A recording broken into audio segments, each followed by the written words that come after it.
Assalamualaikum warahmatullahi wabarakatuh. Salam dan bahagia. Kita akan membahas pada pertemuan kali ini tentang tugas ruang kolaborasi modul 1.1 tentang nilai-nilai leluhur, kearifan budaya daerah asal yang relevan dengan pemikiran Ki Hajar Dewantara. Sebelumnya, perkenalkan terlebih dahulu, nama saya Devi Rosanita dari SMP Negeri 1 Tarik Sidoarjo. Maka di sini saya akan membahas tentang nilai-nilai leluhur di daerah Tarik. Pembahasan hari ini, yang pertama, apa kekuatan konteks sosiokultural di daerah Anda yang sejalan dengan pemikiran Ki Hajar Dewantara? Yang kedua, bagaimana pemikiran Ki Hajar Dewantara dapat dikontekstualkan sesuaikan dengan nilai-nilai luhur kearifan budaya daerah asal yang relevan menjadi penguatan karakter murid sebagai individu sekaligus sebagai anggota masyarakat pada konteks lokal sosial budaya di daerah Anda. Yang ketiga, tantangan dan solusi penerapan pemikiran Ki Hajar Dewantara sesuai dengan konteks kelas dan sekolah. Yang keempat, contoh konkret dari pemikiran Ki Hajar Dewantara yang akan diterapkan disesuaikan dengan konteks kelas dan sekolah. Pembahasan pertama tentang kekuatan konteks sosiokultural di Tarik yang relevan dengan pemikiran Ki Hajar Dewantara. Yang pertama, ada nilai gotong royong. Yang kedua, kekerabatan atau persaudaraan. Yang ketiga, bekerja sama dan saling memberi. Yang keempat, menghormati leluhur. Di mana nilai gotong royong di sini ada dua contoh, yaitu kerja bakti membersihkan lingkungan yang biasa dilakukan oleh masyarakat desa. Yang kedua, soyo atau membantu membuat pondasi rumah pertama kali.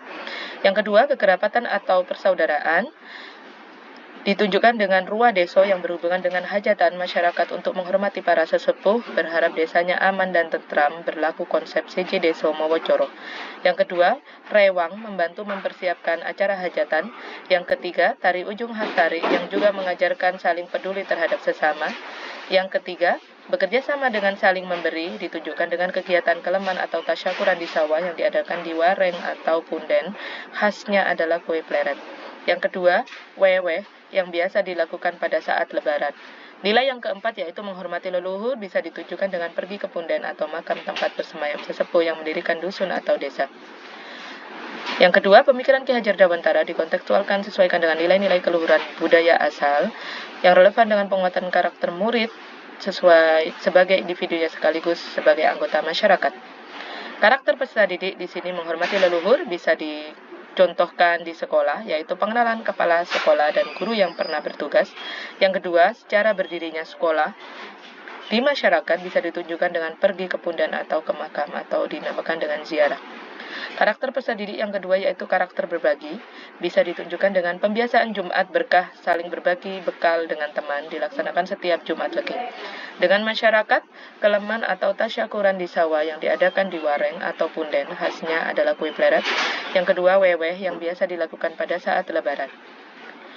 Nilai gotong royong di sekolah bisa ditunjukkan dengan piket kelas yang dilakukan oleh seluruh anggota kelas. Yang kedua, pembiasaan Jumat bersih atau membersihkan lingkungan sekolah serta menanam pohon bersama. Yang kedua, di masyarakat bisa ditunjukkan dengan kerja bakti dan soyo. Karakter peserta didik yang keempat yaitu persatuan dan kesatuan. Ditunjukkan di sekolah peduli kepada teman yang mengalami kesusahan dan musibah. Di masyarakat bisa ditunjukkan dengan ruah deso, rewang, dan tari ujung khas Tarik yang juga mengajarkan saling peduli terhadap sesama. Tantangan dan solusi penerapan pemikiran Ki Hajar Dewantara sesuai dengan konteks kelas dan sekolah. Tantangannya yaitu kurangnya partisipasi orang tua dalam mendukung program sekolah. Solusinya bisa ditunjukkan dengan melibatkan orang tua secara aktif dalam proses pembelajaran, misalnya sebagai narasumber dalam kegiatan tertentu atau kegiatan P5, dapat meningkatkan rasa memiliki dan keterlibatan mereka dalam pendidikan anak-anak mereka. Contoh konkret dari pemikiran Ki Hajar Dewantara yang akan diterapkan disesuaikan dengan konteks kelas dan sekolah. Nilai gotong royong bisa ditunjukkan dengan piket kelas. Yang kedua, lomba kelas terbersih. Nilai kekerabatan bisa ditunjukkan dengan membuat kreasi tari ujung, membuat jajanan kue pleret. Yang ketiga, karakter berbagi, infak atau sedekah untuk teman yang mengalami kesusahan. Dan yang kedua bisa ditunjukkan dengan kegiatan membuat acara charity atau amal bagi anak yatim piatu pada 10 Muharram. Yang keempat, menghormati leluhur. Bisa ditujukan dengan kegiatan membuat tugas portofolio tentang asal-usul nama desa. Yang kedua, sebelum ujian berziarah bersama ke makam wali. Terima kasih atas perhatiannya. Salam dan bahagia.